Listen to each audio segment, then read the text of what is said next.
இங்கிலீஷில் எழுதியிருக்கிறதுனால எனக்கு படிக்க தெரியல.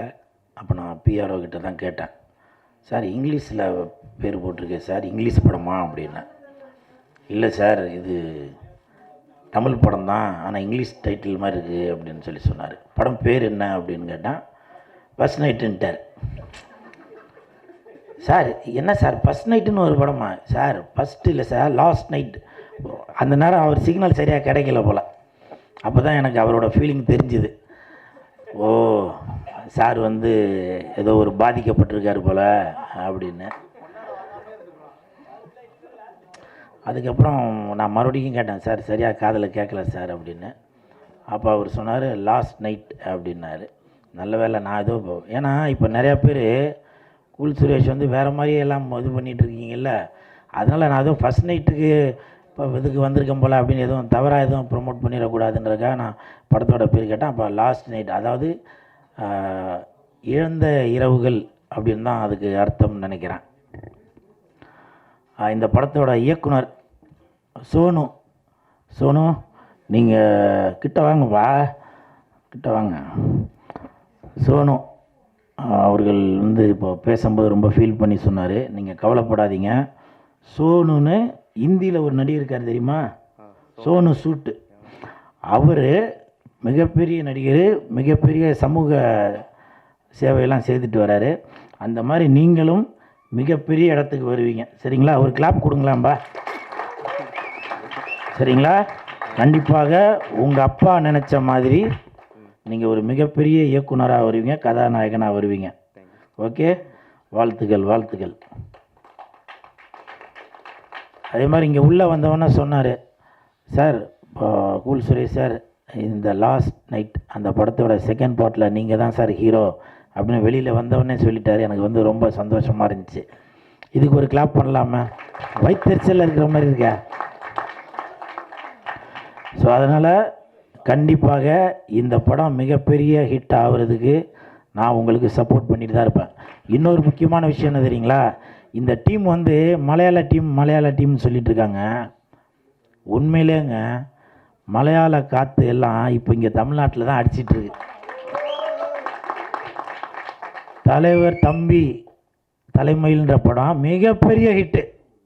அந்த படத்துக்கு நேற்றோ முந்தானாலோ லீலா பேலஸில் ஃபுல்லாக பேஸை கம்மி பண்ணுங்கப்பா, மிகப்பெரிய ஹிட் ஆகி நேற்றோ முந்தானாலோ லீலா பேலஸில் ஃபுல்லாக அப்படி நல்லா அப்படிலாம் இருந்திருக்காங்க. அதே மாதிரி இந்த படத்துக்கும் தம்பி இப்போ வெற்றி விழாவை நீ லீலா பேலஸில் வைக்கிற, பாதி பேர் குடிச்சிட்டு மட்டையாகிறோம். அந்த தலைவர் தம்பிக்கு அந்த படத்துக்கு ஈக்குவலாக நம்ம குடிக்கிறோம். ஓகே ஓகே சார், சோனுவோட அப்பா சார், நீங்கள் ரெடியாக இருங்க சார், குடிக்கிறதுக்கு இல்லை சார், பையனை பாராட்டுறதுக்கு, சரிங்களா? மிகப்பெரிய ஹிட் ஆகும். அதே மாதிரி மஞ்சுமல் பாய்ஸ், அதுவும் மிகப்பெரிய ஹிட்டு. அதெல்லாம் கோடிக்கணக்கில் பணத்தை வாரி கொடுத்த படம். அது செகண்ட் பார்ட்டு கூட எடுத்துகிட்டு இருக்காங்க. இப்போ ஒரு 20 நாளைக்கு முன்னாடி கூட ஒரு மலையாள டீம் ஜாக்கி, அந்த ஆடு வச்சு படம் எல்லாம் இப்போ வந்து மலையாள டீமே வந்து தமிழகத்தை வந்து நோக்கி படையெடுக்கிறாங்க. அப்படின்னாக்க அப்போ தமிழகத்தில் மிக சிறந்த ஆளுமைகள், மிகப்பெரிய நடிகர்கள் எல்லாரும் இங்கே இருக்கிறாங்க அப்படின்னு தெரியுது. குல் சுரேஷை பார்த்தா தெரியுது அப்படியே. சூப்பர் சூப்பர், வாழ்த்துக்கள். என்ன மைக்குது. அப்புறம் இந்த நிகழ்ச்சிக்கு சிறப்பு விருந்தினராக வந்திருக்கும் என் மதிப்பிற்கும் மரியாதைக்கும் உரிய திரு அன்பு செல்வன் சார், வாழ்த்த வயதிலே வணங்குகிறேன் சார்.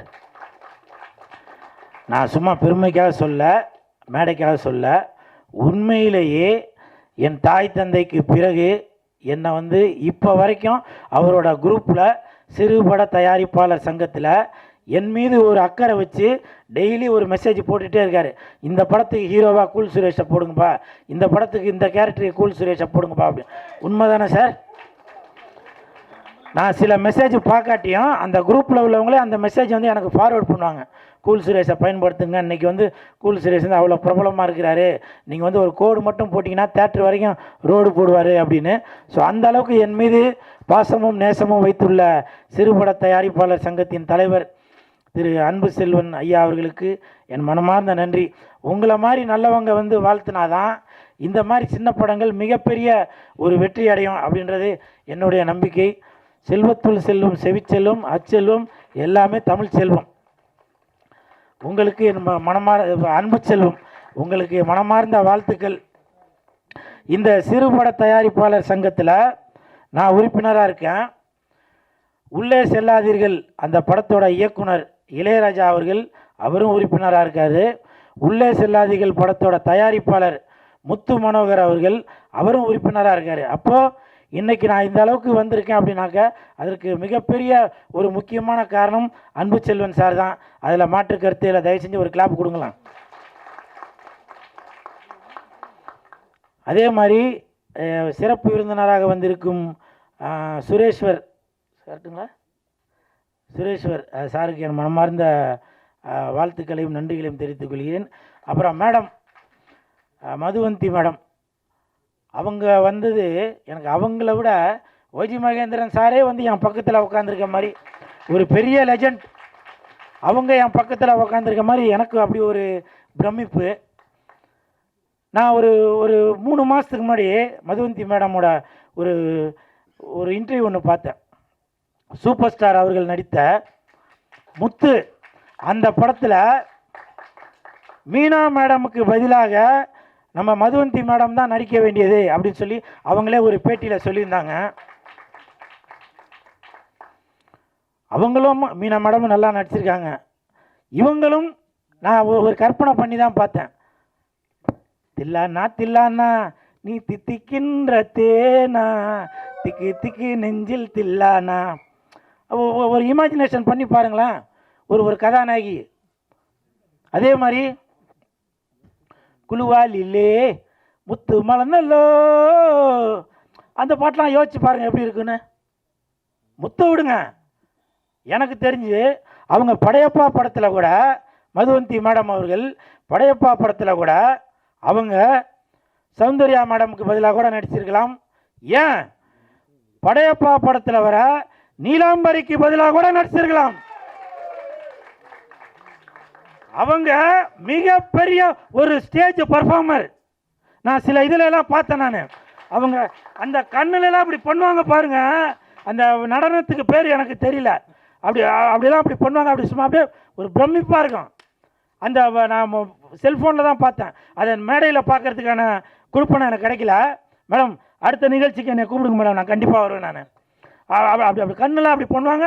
அப்படி ஒரு பிரமிப்பாக இருக்கும். அந்த கதகளி அது மாதிரிலாம் பார்க்கும்போது எப்படி இருக்கும், அந்த மாதிரி ஒரு பிரமிப்பாக இருக்கும். மின்சார கண்ணா என் மண்ணா அப்படி அப்படி அப்படி அப்படி இருக்கும். அந்த மாதிரி ஒரு பிரமிப்பு இருக்கும். அவங்க இந்த லாஸ்ட் நைட் இந்த படத்தை வாழ்த்த வந்ததுக்கு என் மனமார்ந்த நன்றிகளை தெரிவித்துக் கொள்கிறேன். அப்புறம் இந்த படத்தோட பிஆர்ஓ பேர் சார் சரண், ஏன்னா எனக்கு அன்பு செல்வன் சார் தான் சொன்னார் இந்த மாதிரி பிஆர்ஓ ஒருத்தர் பேசுவார் அப்படின்னு. நான் அவர்கிட்ட சொன்னேன் இந்த மாதிரி உடம்பு முடியல சார், தொண்டையெல்லாம் ஒரே வழி, ஒன்றுமே இது பண்ண முடியல, த்ரோட் பெயின் அப்படின்னு சொன்னேன். அப்போ அவர் வந்து அன்பு செல்வன் சாரும் சரண் சாரும் சொன்னாங்க இந்த மாதிரி இது வந்து ஒரு சின்ன டீமுங்க, உங்களை மாதிரி ஆளுங்க தாங்க வந்து சப்போர்ட் பண்ணணும் அப்படின்னு. நான் அப்போ தாங்க நினச்சேன் பெரிய பெரிய படங்களுக்கு சப்போர்ட் பண்றதுக்கு மிஸ்கின் சார் இருக்காரு, வெற்றிமாறன் சார் இருக்காரு, விஜய் சேதுபதி இருக்காரு. சின்ன படங்களுக்கு அன்பு செல்வம் சாருக்கு அந்த கூல் சுரேஷ் இருக்கான், மதுவந்தி மேடம் இருக்காங்க, சுரேஷ் சார் இருக்காரு, சரண் இருக்காரு, என் பேரை மாத்தி சொன்ன இந்த தங்கச்சி இருக்கு. ஏமா மேல வா, மூஞ்சிய காமிச்சு போவா. அந்த பொண்ணு மூஞ்சி காட்டுற அளவு சரி. இன்று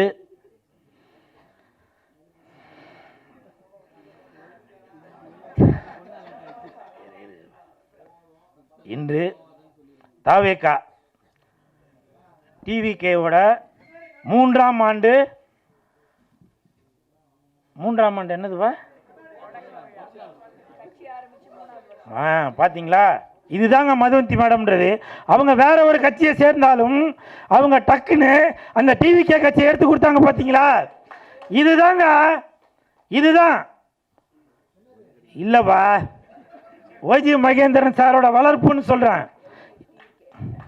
புரியுதுங்களா? இந்த டிவிகே அந்த கட்சி ஆரம்பித்து 3 ஆண்டு நிறைவு பெற்றிருக்கு. அதற்காக இன்னைக்கு விழாலாம் கொண்டாடினாங்க. விஜய் சாருக்கு என் மனமார்ந்த வாழ்த்துக்கள். அப்புறம் என்ன, மைக்கு கிடச்சிருச்சு, வெடியை கொளுத்தி போட்டுடலாமா? இப்போ இந்த டிஜிட்டல் வந்ததுனால ஒன்றுமே பண்ண முடியல. யார் நல்லவங்க கெட்டவங்க எதுவுமே தெரியல. ஏன்னா எல்லாருமே அவங்கவுங்க மானாவரியாக பேச ஆரம்பிச்சிட்டாங்க. நேற்று டிவிகேலேருந்து விஜய் சாரோட கட்சியிலேருந்து ஒரு சகோதரி அவங்க ஸ்டேஜில் பேசுகிறாங்க. நான் இறந்துட்டாக்க எப்படி, நான் இறந்துட்டாக்க என்னை வந்து எரிக்காதீங்க, புதைச்சிருங்க, புதைக்கும்போது விஜய் சாரோட ஃபோட்டோ வச்சு என்னை புதைச்சிருங்க அப்படின்றாங்க. என்னங்க இது? உங்களை பெற்ற தாய் தந்தைக்கு இதுதான் நீங்கள் செய்கிற கைமாறா? இப்போ நான் கூட தான் லெஜண்டோட ஃபோட்டோ போட்ட டிஷர்ட் போட்டுட்டு வந்திருக்கேன். மாநில செயலாளர் சுதாகர் கொடுத்த டிஷர்ட் இது, நான் போட்டுட்டு வந்திருக்கேன். நாளைக்கு நான் இறந்துட்டாக்க இந்த டிஷர்ட்டை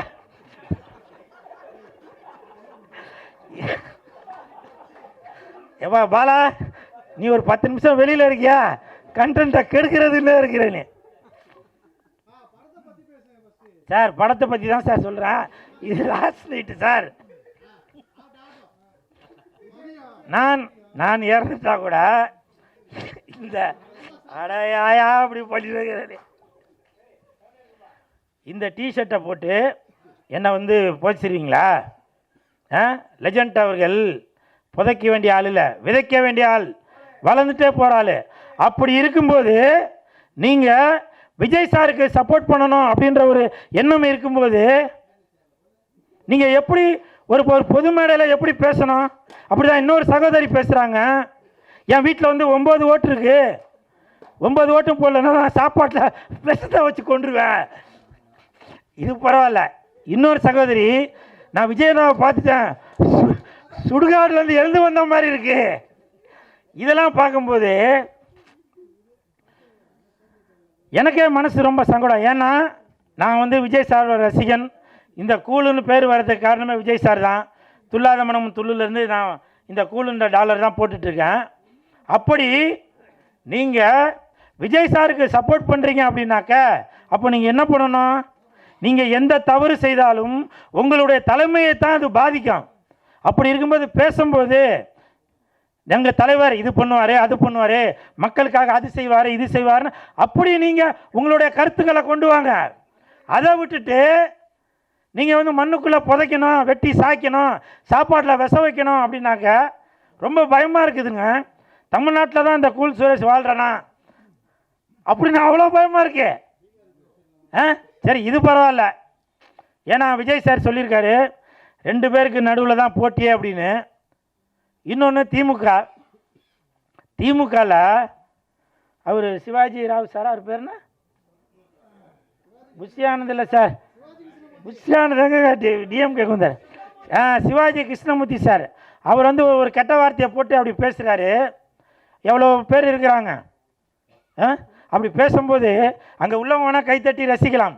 ஆனால் உங்களுடைய தலைமைக்கு அது கெட்ட பேரை உண்டாக்கும்ல.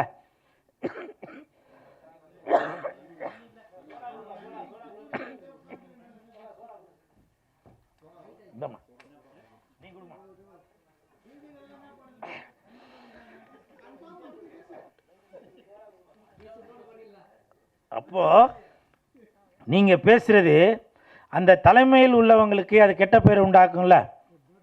நிறைய பேர் இங்கே நான் பேசுறத சிரித்து என்னை டைவர்ட் பண்ணிட்டாங்க. ஆனால் இது சிரிக்க வேண்டிய விஷயம் இல்லை, சிந்திக்க வேண்டிய விஷயம். தட்டு. அந்த சிவாஜி கிருஷ்ணமூர்த்தி சார், நான் எந்த கட்சியும் சேர்ந்தவர் இல்லை, ஆனால் பொது மேடையில் நீங்கள் ஏதாவது வார்த்தையை விட்டுட்டீங்கனாக்க அது வந்து தலைமைக்கு தான் அது பாதிப்பை உண்டாக்குது. அதை நான் இந்த லாஸ்ட் நைட் படத்தில் நான் வந்து இந்த ஆடியோ ரிலீஸ் ஃபங்க்ஷனில் இதை நான் வந்து உறுதிப்படுத்தணும் அப்படின்றதுக்காக சொல்ல வரேன். நீங்கள் செய்கிற தவறு உங்கள் தலைமையை பாதிக்காத மாதிரி பாருங்கள். அதே மாதிரி சாட்டை துரைமுருகன் அவர்கள், அவரும் அப்படித்தான், அவர் பாட்டுக்காக பேசிட்டு போகிறாரு. தம்பி சாட்டை துரைமுருகன் அவர்களே, என் உடன்பிறவா சகோதரன் அவர்களே, நீங்கள் அண்ணன் சீமான் அவர்களே சொல்லியிருக்காங்க, நமக்கும் தம்பி விஜய் அவர்களுக்கும் எந்த ஒரு கருத்து வேறுபாடும் இல்லை, அதை விட்டுருவோம், இனிமேல் மக்களுக்காக என்ன செய்யலாம் அதில் நம்ம கான்சன்ட்ரேட் பண்ணுவோம் அப்படின்னு சொல்லிட்டாரு. அதனால் தயவு செஞ்சு தலைமை என்ன சொல்கிறாங்களோ அதை கடைபிடிங்க. உங்களுடைய தலைவர் முதலமைச்சர் ஆகணும் அப்படின்னு நினைக்கிறீங்கல்ல, அப்போ அதற்காக நீங்கள் என்ன பாடுபடணுமோ அதை செய்யுங்க. அதை விட்டுட்டு அடுத்தவங்களை திட்டுறதுனால ஓட்டு விழுந்துடும் அப்படின்னு நினைக்காதீங்க. உங்களுடைய தலைவர் மக்களுக்கு என்ன செய்ய போகிறாங்க, என்ன நன்மைகள் செய்ய போகிறாங்க, நீங்கள் அவங்களுக்கு எவ்வளோ ஓட்டு வாங்கி தர போகிறீங்க அப்படின்றத பற்றி சொல்லுங்கள். இப்படி இருக்கும்போது தமிழ்நாட்டில் வாழணுமா அப்படின்னு எனக்கே ரொம்ப ஒரு அச்சமாக இருக்குது. 6 வயசு 7 வயசு தாங்க இருக்கான் ஒரு சின்ன பையன். அந்த தம்பி மைக் எடுத்துகிட்டு பொதுமக்கள்கிட்ட போய் மைக் எடுத்துன்னு போய் நீட்டான், கையில் 4 ஃபோட்டோ வச்சுட்டு, எடப்பாடி ஐயா, முதலமைச்சர் மு.க. ஸ்டாலின் ஐயா, சீமான் அண்ணன், விஜய் சார், இவங்க ஃபோட்டோ காமிச்சு இதுக்கு நீங்கள் யாருக்கு ஓட்டு போட போகிறீங்க? இவ்வளவு கேவலமாக ஆகிப்போச்சு. அந்த தம்பிக்கு 6வது படிக்கிற தம்பிக்கு மூக்கு சிந்தா கூட தெரியாது. அவன் கையில் ஒரு மைக்கை கொடுத்து அரசியலில் வந்து இதில் நீங்கள் யாருக்கு ஓட்டு போட போகிறீங்க சொல்கிறீங்களா? இது சின்ன பிள்ளைத்தனமா இல்லையா? வெளிநாட்டுக்காரங்க நம்மளை பார்த்து என்ன நினைப்பாங்க? இந்தியனாக இருக்கும்போது பெருமைப்படணும்னு நினைக்கிறாங்க. இப்படி சோசியல் மீடியா வந்ததுனால இவ்வளவு ஒரு தரங்கட்டாக இருக்கிறது. நானே சில நேரத்தில் யோசிப்பேன், அப்போ நம்ம தமிழ்நாட்டில் தான் இருக்கணுமா? சிங்கப்பூர் மாதிரி ஆக்க போகிற பாண்டிச்சேரி. சுரேஷ் சொல்கிறது வந்து அரசியல் சரியாக தெரியல. சிவாஜி சாட்டைப்பூர் எல்லாமே கூலிக்கு மாரடிக்கிறவங்க. காரணம் கேட்டால் அவங்களாம் வந்து எங்கே மீட்டிங் போட்டாலும் காசு வாங்கிட்டு பேசுகிறவங்க. தயவு செய்து அவங்களோட பொழப்பே அதுதான். அதனால் அதை விட்டுருங்க, அரசியல் வேண்டாம், சினிமா பற்றி பேசுங்க. எல்லா அரசியல் நான் கரைச்சி குடிச்சு வந்தேன். அதனால் எல்லாருக்குமே காசு கொடுத்தா மட்டும் தான் பேசுவாங்க. இப்போ கூல் சுரேஷ் வந்து சினிமா பற்றி போய் பேசுவாப்புல. அந்த கூலிக்கு மாரடிக்கிறேன்னு சொன்னால் அதெல்லாம் என் கருத்து இல்லைப்பா, அவருது. என் கூட சேர்த்து போட்டுறாதீங்க, சரியா? அதே மாதிரி இப்படியெல்லாம் தமிழ்நாட்டில் ஒரு அரசியல் நடக்கும்போது நான் தமிழ்நாட்டில் தான் வாழணுமா அப்படின்னு எனக்கே ஒரு யோசனை வருது. பாண்டிச்சேரியில் இது லாஸ்ட் நைட் இந்த படத்தோட ப்ரெஸ் மீட்டில் இதை நான் கண்டிப்பாக சொல்லி ஆகணும். பாண்டிச்சேரியை சிங்கப்பூர் மாதிரி ஆக்கி காட்டுறேன் அப்படின்னு லட்சிய ஜனநாயக கட்சி திரு சார்லஸ் மார்டின் அவர்கள் சொல்லியிருக்காங்க. சிங்கப்பூர் மாதிரி நான் வந்து பாண்டிச்சேரியை ஆக்கி காட்டுறேன் அப்படின்னு. அப்போ எனக்கே ஒரு யோசனை தோணுச்சு, தமிழ்நாட்டில் இவ்வளோ வேற்றுமைகள் இருக்கும்போது பாண்டிச்சேரியை சிங்கப்பூர் மாதிரி மாற்றி காட்டுறேன் அப்படின்னு லட்சிய ஜனநாயக கட்சியோட தலைவர் சொல்கிறாரு, நம்ம பேசாமல் பாண்டிச்சேரிக்கே நம்மளோட ஆதார் கார்டெலாம் மாற்றிடலாமா அப்படின்னு. தயவு செய்து